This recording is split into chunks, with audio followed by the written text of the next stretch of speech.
हाँ, देखो कुछ टाइम बाद हम हिंदी में वीडियो बना रहे हैं। मेरा नॉर्थ इंडिया में ज़्यादातर ये कोरोना फैला हुआ है। ये को कोरोना के बारे में बहुत ज़्यादा आपको इन्फॉर्मेशन है, तो हम आपको इन्फॉर्मेशन ओवरलोड नहीं करना चाहते। हम तो आम डॉक्टर है, मैंगो डॉक्टर है, तो हमारे को इतना नॉलेज कहाँ से होता है। जो है हम तो रिसर्च कर रहे हैं, रिसर्च में जो ऑनलाइन मिल रहे, जो बड़े बड़े डॉक्टर्स बोलते हैं, हमें उतना ही आता है। पर इतना तो पता है, आपका आज का आंकड़ा जो है, जो बता रहे, चाहे वो डेथ रेट बता रहे, चाहे वो केसेस बता रहे, जो केसेस और डेथ रेट जो आज के दिन में बता रहे, वो आज का दिन का नहीं है। समझ रहे हो ना? वो 18 दिन या 14 दिन पहले का रेट है। मान लो कि आज के तारीख में इंडिया में 3 लाख के तकरीबन होने वाला है केसेस है, तो ये आज का दिन का आंकड़ा नहीं है। ये आंकड़े 14 से 18 दिन पहले का आंकड़ा है, जहाँ पे ये वायरस पहली बार उस बंधुजन के शरीर में घुसा है। उसके बाद ये 14 दिन उसके शरीर में मल्टीप्लाई होते रहता है, फिर वो ट्रांसमिट हो जाते हैं, फिर बाकी लोगों को मिल जाते हैं। तो आज मान लो कि इंडिया में 7,500 से ऊपर लोगों का भगवान के शरण में चला गया, मृत्यु हो गया, शरीर त्याग हो गया। तो इसका मतलब नहीं है कि उनका आज का उनका डेथ है। ये वही केसेस है जो 18 दिन पहले डायग्नोस हुआ था। 18 दिन पहले डायग्नोस होने के बाद 2-3 हफ्ते हॉस्पिटल में रहने के बाद उनका डेथ हो गया। तो आज मान लो कि आज का आंकड़े 8,000 है। ये 8,000 आज का आंकड़े नहीं है, ये वही मई 20 का आंकड़े हैं। मई 20 को या मई 22 को या 24 को, जहाँ पे इंडिया में सिर्फ 1 लाख केसेस से नीचे थे, और उसमें असिम्टोमेटिक केसेस इन्वॉल्व नहीं है। अगर असिम्टोमेटिक केसेस आजकल डायग्नोस ही नहीं कर रहे, मैं आपको एक चीज़ बता रहा हूँ, सरकार के पास किट्स का कमी होगा। सरकार का आईसीएमआर का नया नियम के अनुसार जिनको रेस्पिरेटरी डिस्ट्रेस है या कोविड में डायरेक्ट कांटेक्ट हुआ है, सिर्फ उनका ही केसेस का टेस्टिंग होता है। ये आपको विचार करना चाहिए। क्यों? क्योंकि केसेस इतना ज़्यादा फैल चुका है, सबका केसेस, सबका कांटेक्ट ट्रेसिंग करके सारे कांटेक्टों को टेस्ट करना तो मुश्किल है। टेस्ट तभी करता है कि जब कांटेक्ट को प्रॉपर सिम्टम्स है। इसका मतलब असिम्टोमेटिक केसेस का उतना कांटेक्ट का टेस्टिंग नहीं होते। तो आपका ध्यान रखना है कि पहले असिम्टोमेटिक का भी होता था, अभी वो आंकड़ा नहीं आएंगे। तो जो केसेस है उससे ज़्यादा डेथ रेट है। इंडिया में 2.8% नहीं है, डेथ रेट इससे काफ़ी गुना ज़्यादा है, 8% समथिंग है। स्टैटिस्टिक ऐसी चीज़ है जिससे लोगों को अच्छा चीज़ें दिखा के शांत रख सकते हैं, मैनिपुलेट किया जा सकता है। कि अभी नया न्यूज़ आ गया कि रिकवरी रेट जो इन्फेक्टेड रेट से बढ़ गया। रिकवरी रेट इवेंचुअली तो बढ़ेगा ना, सबको रिकवर तो होना ही है। ये कुछ आंकड़े नहीं है, ये लोगों को उल्लू बना के ऐसे नहीं ठीक करते। अब कोरोना को ठीक करना है, आप इस कंट्री को लॉकडाउन कर लीजिए। और इस बार मेरा विनती है, ब्यूरोक्रेट्स को इसके अंदर से हटा दीजिए। आईएएस वालों को मेडिसिन के बारे में पता नहीं है। वो बेचारा मुश्किल से ये आईएएस का पढ़ाई करके उसको नौकरी मिला हुआ है। हम भोले डॉक्टर से, पर हमें इतना पता है कि कीटाणु के साथ कैसे डील करना है। और आर्मी को बुला लीजिए, आर्मी को पता है कि इंसान के साथ कैसे डील कर सकता है। हम कीटाणु के साथ डील करेंगे और आर्मी इंसान के साथ मिलजुल के हम सॉल्व करेंगे। पॉलिटिशियंस इसके अंदर से बाहर निकलिए। आप लोगों को पता नहीं है कि आप किसके साथ हैंडल कर रहे हैं। आप उसी बीमारी के साथ हैंडल कर रहे हैं जो ऑलरेडी मरा हुआ है। हाँ जी, ये वायरस एक साबुन का बुलबुले जैसा है, जिसका एक लिपिड कोटिंग होता है। अब लिपिड आपको समझाएंगे तो सिंपल है कि बुल आप जब छाग बनते हो, फोम होता है ना, वैसे एक बुलबुला है जिसके अंदर एक मरा हुआ आरएनए का टुकड़ा है। हम जाके उसको टच करेंगे तो वो जिंदा हो जाएगा। कोई भी एक वायरस को जिंदा नहीं कर सकता अनलेस हम जाके उनको टच करेंगे। मरा हुआ चीज के साथ कैसे लड़ाई करेंगे? मोदी जी और बाकी सारे पॉलिटिशियन, आप लड़ाई करने के बारे में जिस बात कर रहे, वो लड़ाई करने वाला चीज ऑलरेडी मरा हुआ है। अब मरा हुआ है साथ कोई लड़ाई कैसे कर सकते? डेड बॉडी से ये बीमारी ट्रांसमिट नहीं कर सकते। डेड बॉडी का जलाओ दफनाओ कोई फर्क नहीं पड़ते, जिंदा इंसान इसको ट्रांसमिट कर रहे हैं। क्यों लोगों को पैसा का लालच दिखा रहे? पैसा तो अगले महीने भी कमा सकता है। और इसमें डॉक्टरों को खुदकुशी कर रहे, आप डॉक्टरों को खुदकुशी करवा रहे, जानबूझ के अपने आप को सुइसाइड करने को बोल रहे। कैसे? कि डॉक्टर को पता है कि ये बीमारी खतरनाक है। आप लोग इसको कंट्रोल करने के लिए स्ट्रिक्ट लॉकडाउन इस्तेमाल कर लीजिए। आर्मी को रबड़ बुलेट दे दो, जो जो रास्ते में जा रहे उनको गोली मार दो, कुछ नहीं होते, उनका भलाई के लिए तो कर रहे। बच्चे लोगों का स्कूल ओपन ना करो, कंट्रोल करो, सारे कॉन्टैक्ट को ट्रेस करो। ये तभी होगा जब आप ये सारी चीजें डॉक्टर के ऊपर छोड़ दो। हमें एपिडेमियोलॉजिकली केस हंटिंग पता है, आप लोग नहीं कर पाएंगे। ब्यूरोक्रेट का काम नहीं है कि केस ट्रेस करना। हमें हिस्ट्री लेना आता है, इतना एक्सपर्ट तरीके से हिस्ट्री लेता है कि दादी का भी हिस्ट्री हमें निकालना आता है। 20-25 साल से इन्हीं चीजों का ट्रेनिंग किया हुआ बहुत सारे डॉक्टर सरकार में हैं, पर हमारा बुद्धि को ऊपर ये टेस्ट ना करो, वो टेस्ट ना करो, इसको एडमिट ना करो, उसको एडमिट करो।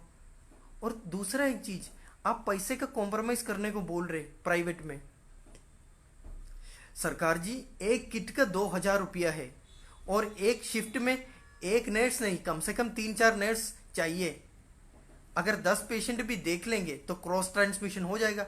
मतलब एक पेशेंट के लिए एक नर्स और एक पेशेंट के लिए एक डॉक्टर, और हर शिफ्ट के लिए कितना कपड़ा लग जाते, और सबको जलाना भी तो है, रीयूजेबल थोड़ी ना है। और इतनी सारी चीजें, इंस्ट्रूमेंट स्टेरिलाइज करना है, सब कुछ करना है, कितना कितना लीटर स्पिरिट इनके ऊपर लगाना होता है।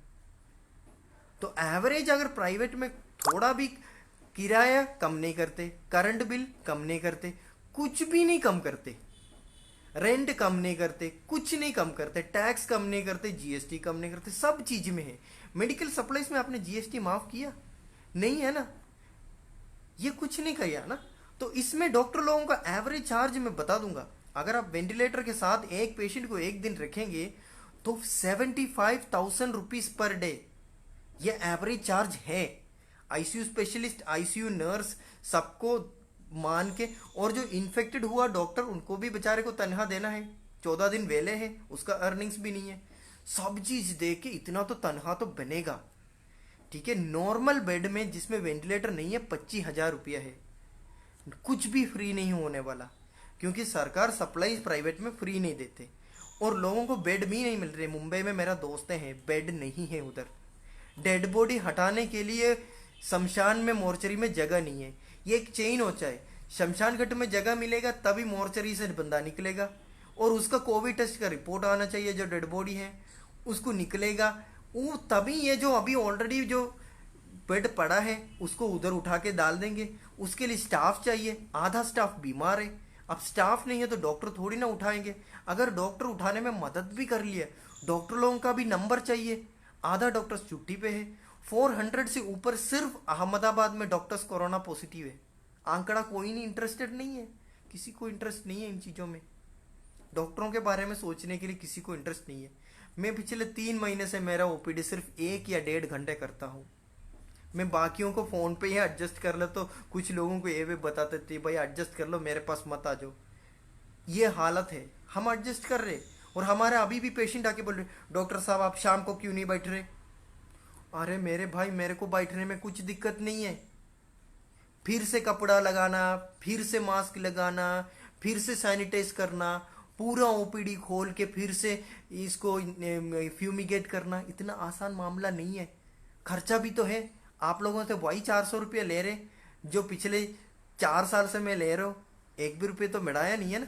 सैनिटाइजर का कॉस्ट देखो, ग्लव्स जो पहन रहे हो उसका कॉस्ट देखो, फ्यूमिगेट करने का मशीन उसका कॉस्ट, इसका कॉस्ट, सबका कॉस्ट तो है। 1 रुपया नहीं बढ़ाया, जब इतने टाइम में बाकी सारे जगह पे कॉस्ट बढ़ गया है, हमारे डॉक्टरों का कॉस्ट तो नहीं बढ़ा है। फिर डॉक्टर को आने में देखो, फिर से आना, फिर से नहाना, फिर से कपड़ा धोना, फिर से सब कुछ करना, मजाक समझ के रखा है। और एक्सक्यूज क्या बोल रहे हैं, हमें नौकरी करना है, हमें फ्री टाइम नहीं है, हमारा बच्चा 9 बजे उठता नहीं है। 7 बजे लोग उठता है और 7:15-8 बजे स्कूल शुरू हो जाता है। वो तो आपको डॉक्टर के पास 8:30 बजे आने में कोई तकलीफ नहीं होना चाहिए। एक बंच में भी लोगों को जब बुलाते हैं, एक एक करके हम बुलाता है। जहाँ पे मैं 25 पेशेंट देखते थे, आजकल 10 फोन पे ही ठीक कर देता है। क्योंकि हमें चिंता है आपका, सरकार को चिंता है या नहीं मुझे पता नहीं। आप दारू सप्लाई करो, दारू से पैसा मिल रहे उसे सरकार चला दो, पर लोगों को जिंदगी दाव में ना रखो। ये हाथ से निकल चुका है, ये बीमारी हाथ से निकल चुका है, कम्युनिटी स्प्रेड ऑलरेडी हो चुका है। ये आंकड़े बदलने से, ये सब हल्ला गुल्ला मचाने से ठीक नहीं होते। और लोगों को इम्यूनिटी बूस्ट करने के लिए किसी को इंटरेस्ट नहीं है अपना इम्यूनिटी में। एक जना को इंटरेस्ट नहीं है अपना इम्यूनिटी में। मास्क पहनने से आपका इम्यूनिटी नहीं बढ़ते। पहले चीज है कि कोरोना के बारे में सोचना बंद करो, ये आपकी जिम्मेदारी है, न सरकार की जिम्मेदारी है, न आपका लोकल गवर्नमेंट का जिम्मेदारी है, किसी का भी जिम्मेदारी नहीं है। आपका जो नागरिक है वो आपस में कोई कोऑपरेशन नहीं है। आपका पड़ोसी मास्क नहीं पहनेंगे, ये आपकी जिम्मेदारी। आप 2 लेयर मास्क पहनो, पर जरूर रोज हल्दी 8-10 बार चटा दो, बहुत बार। हमने भी आज 2 घंटे जब किया, मज़ेदार जिंदगी है, मस्त है, क्योंकि हमें पता है हमें टेंशन लेने से कुछ नहीं होते। हम तो भोले डॉक्टर है, हम तो दिख ही सकता है। हमारे को कोई रिक्रूटमेंट का नोटिस नहीं आया कि ज़रूरत है डॉक्टरों का, प्राइवेट डॉक्टर्स आके मदद करो। कोई मुंबई से या दिल्ली से, जहाँ पे हम शायद मदद करने के लिए रेडी भी है, हमें कोई मदद के लिए नहीं बुलाया। मुझे समझ नहीं आ रहा है कि 40,000 होने वाला है दिल्ली में और ऑलरेडी 1 लाख होने वाला है महाराष्ट्र में, जिसमें से अनटेस्टेड भी है। जितना आंकड़े बता रहे उससे 3 से 10 गुना ज़्यादा है। कहीं पे बेड नहीं है, नॉर्मल मरीजों को इलाज नहीं है, रिक्रूटमेंट हो ही नहीं रहे। प्राइवेट में डॉक्टर्स हम तो सैक्रिफाइस करेंगे 2-3 हफ्ते,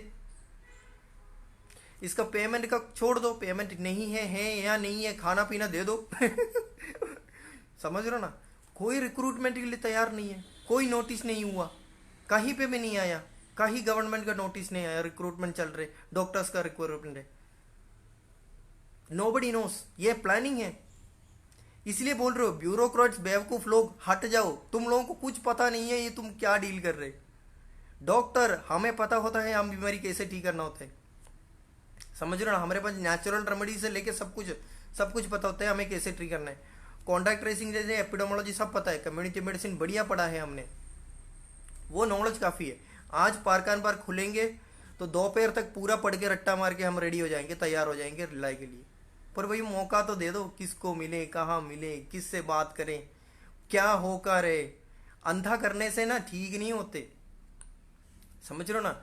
आंकड़े निकालने से ना वो छूट होता है, हमें पता होता है, हमने भी बहुत आंकड़े के साथ खेला हुआ है। आंकड़े से ठीक नहीं कर सकते लोगों को ठीक करना है। ब्यूरोक्रेट्स को बोलो मास्क पहन के घर में बैठ जाए और रिक्रूटमेंट करो डॉक्टरों का, हमें बिठा दो कुर्सी पे, हम ठीक करेंगे चीज। IAS ऑफिसर को बोला बेटा तुमसे नहीं होते, तुम निकल जाए, कलेक्टर का नौकरी पोस्टिंग टेम्पररी डॉक्टर को दे दो, हमें तनख्वाह ना दो भाई, पोस्टिंग दे दो। हम प्यार से बता देंगे लोगों को बेटा ये बात है, जब सीट सेट करेंगे, सेट करके देंगे, 2-3 महीने में सेट हो जाएगा। इंडिया का डॉक्टर्स ना स्मार्ट होता है, वेस्ट से भी ज़्यादा स्मार्ट होते हैं। हमारा दिमाग है, हमारे पास दवाई उतना नहीं है, दिमाग है, जुगाड़ ऐसे निकालेंगे तो ठीक कर देंगे। पर इसके अलावा मोदी जी पैसे के चक्कर में लोगों को खुदकुशी ना करवा दो, बहुत बुरा होगा।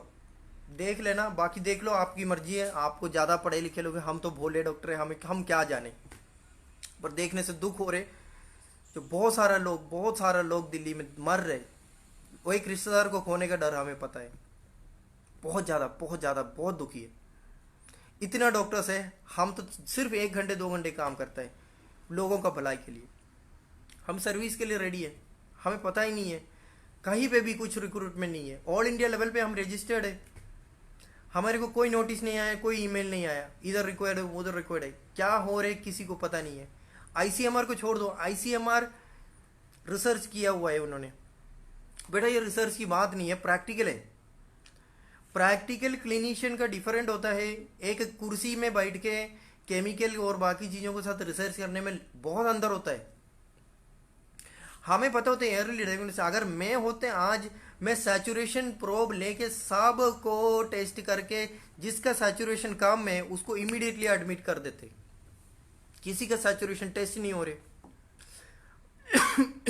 सैचुरेशन सिंपल है, ऑक्सीजन लेवल मेजर करना, इतनी सिंपल सी टेस्ट है, एक छोटा सा 1000 रुपये का चीज आता है। थर्मल स्कैनिंग तो छोड़ दो, थर्मल स्कैनिंग तो पैरासिटामोल लेके लोग फ्लाइट में घूम रहे, उनको पता है सरकार को कैसे उल्लू बनाना है। सैचुरेशन देख लो, बाकी आंकड़े देख लो, एग्जामिन करो, आईलिड देख लो, आईलिड के नीचे रेडनेस है तो वायरल इन्फेक्शन साइन है। कुछ नहीं आता पता, ये तुक्का मार के कुछ रूल बना रहे, इसको वो देखो, इसको ये देखो, थर्मल स्कैनिंग, क्या बकवास है। थर्मल स्कैनिंग में कितना एरर होता है आपको पता है? मैंने यूज किया हुआ है वो थर्मोमीटर, कभी 93 दिखाता है, उसी बंदे का 2 मिनट बाद टेस्ट करेंगे तो 105 दिखाता है। भैया ये एरर होता है, लेसर गाइडेड है। लेसर करेक्ट 90 डिग्री पे नहीं है तो लेसर इधर से बाउंस होकर लेफ्ट जट राइट जाएंगे तो क्या बनेगा भैया? कुछ तो दिमाग इस्तेमाल करो। मैंने रेलवे स्टेशन में बंदा कुर्सी पे बैठ के ठुक ठुक मार रहे, वो वीडियो भी मैंने देखा है। इसको करना है तो इसको डॉक्टरों को एक्स्ट्रा तनख्वाह दे के मस्का मार के हमें पूरा फ्रीडम दे दो, फुल फ्रीडम। जैसे आपने आर्मी को फ्रीडम दिया ना, फुल फ्रीडम दे दो। दिमाग लगा के ऐसे जुगाड़ बना दूंगा, ऐसे कॉन्टैक्ट ट्रेसिंग करूंगा, ऐसे मस्त तरीके से सेटिंग कर दूंगा जिससे बंदे को कोविड का टेस्ट, अगर टेस्टिंग किट भी आपके पास नहीं है तो ऐसे जुगाड़ कर दूंगा, सेट हो जाएगा लाइफ। पर उसके लिए तो इंटरेस्ट तो आप लोगों की तरफ से होना चाहिए।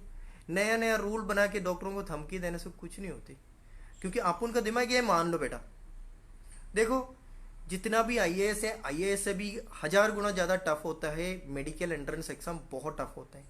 ये मान के चलो क्रीम ऑफ सोसाइटी आईएएस से ज़्यादा दिमाग डॉक्टर के पास है, मान के चलो। हमारे के पास आइडियाज है, पता नहीं कौन पूछते नहीं है, सुनते नहीं है, क्या है। अब रब जाने, मेरे ये विनती है मोदी जी आपसे, कुछ नहीं होता तो इस कंट्री को शट डाउन कर लो अगले 21 दिन के लिए अगेन, फिर आराम से बैठ के डॉक्टरों को बुला लो, मिलजुल के बात करेंगे। इसके बिना बात नहीं बनते, इसके बिना बात नहीं बनते। अगर ब्यूरोक्रेट डिसाइड करता है कौन सा दवाई देना है, फिर तो वही हो गया भैया। पायलट कल में जाके फ्लाइट में घुस के बोल रहे कि मेरे को गाड़ी चलाना आता है, मुझे फ्लाइट का इंचार्ज बना दो। ऐसे नहीं बनते। मामूली सी बीमारी नहीं है, कोरोना है। आप क्या 50,000 वेंटिलेटर ऑर्डर किया हुआ, ये बात मैंने भूल गया भाई। वेंटिलेटर चलाना कितना मुश्किल है पता है? वेंटिलेटर का चांस कितने, 50% ठीक हो सकता है, 50% निपट सकता है, टपक सकता है। वेंटिलेटर चलाने वाला डॉक्टर को ट्रेन करने के लिए 15 साल लगेगा भाई। कब होगा ट्रेनिंग, कब बनेगा डॉक्टर, कब चलाएंगे? ये थोड़ी ना कोई स्कूटर है, सुबह स्टार्टिंग हो गया ट्रेनिंग और शाम तक रेडी हो गया। भाई ऐसा नहीं है बात, आपको ये चीज़ समझना पड़ेगा। बहुत सालों का एक्सपीरियंस और ट्रेनिंग है, ऐसे नहीं बनते। इतना कॉस्टली चीज़ें ना लो। आप इम्यूनिटी बूस्टर पूरा हल्दी लोगों को लेना फोर्स करो, डेली डेली। जो जो रास्ते में मिल रहे उसका मुंह के अंदर हल्दी घुसा दो। कोई भी रास्ते में मिल रहे बंदा, उसके मुंह में अंदर हल्दी घुसा दो, गिलोई का पानी पिला दो सबको, सबको फ्री में गिलोई बांटो, गिलोई का पानी पिला दो। हल्दी और देसी घी और काली मिर्च लेके सबको जो जो रास्ते में मिल रहे उसको दे दो। और जो जो मास्क नहीं पहने उसको उठा लो, उसको उठा के कोविड हॉस्पिटल में उसका ड्यूटी लगा दो। सिंपल फंडा है, उसको जेल में नहीं डालना, उसको काम का बंदा है। उसको ये जो सैचुरेशन चेक करना, सारे चीज करना, उसको ट्रैफिक पुलिस का ड्यूटी लगा दो। शाम तक उसको खाना पीना दे दो, 200 रुपये हाथ में पकड़ा दो। और कुछ नहीं है, इनको काम पे लगाना होता है। ऐसे ही इनको आप उनको पकड़ के जेल में डाल के आपको और रिसोर्स खराब हो रहे। अब रिसोर्स वेस्ट करने के लिए, रिसोर्स करने के लिए, ये सबको काम पे लगा दो, काम पे लगा दो। इनको डॉक्टरों का असिस्टेंट बना दो, तब उनको डर बैठेगा, वो मास्क भी पहनेंगे, उनको अच्छा भी लगेगा, तभी पता चलेगा, वैल्यू तभी होगा। मेरा विनती है, ये थोड़ा सा लंबा वीडियो है, दुखी हो गया मैं इसीलिए बोल रहा हूँ। भोले डॉक्टर है, सबके लिए प्रेम है हमारा दिल में, इसलिए तो हम दुखी हो जाते हैं। हमने कुछ गलत बोल दिया तो माफ़ कर देना, छोटा बच्चा को डॉक्टर है, माफ़ कर दो, उसमें क्या है, ठीक है। और हो सकता है तो हमें गाइड कर लीजिए, हम कैसे आपका मदद करें, ठीक है। टेक केयर, ये वीडियो शेयर कर लीजिए सबके साथ। और मैं ये बता रहा हूँ, ये बहुत खतरनाक बीमारी है, प्लीज़। हाँ, ये आपका इम्यून सिस्टम जरूर ठीक करेंगे। ये इतना सरल बीमारी है कि आपका इम्यून सिस्टम सही है तो आपका इम्यून सिस्टम आपको बिल्कुल ठीक करेंगे। पर ये इतना खतरनाक है, आप इम्यून सिस्टम को भूल के वेंटिलेटर के पीछे भागा और बाकी चीज़ों के पीछे भागा, तो जब बीमारी हो जाएगा आपका इम्यून सिस्टम तैयार नहीं होगा और वही इम्यून सिस्टम आपको ख़त्म कर देंगे। Take care, have a good day.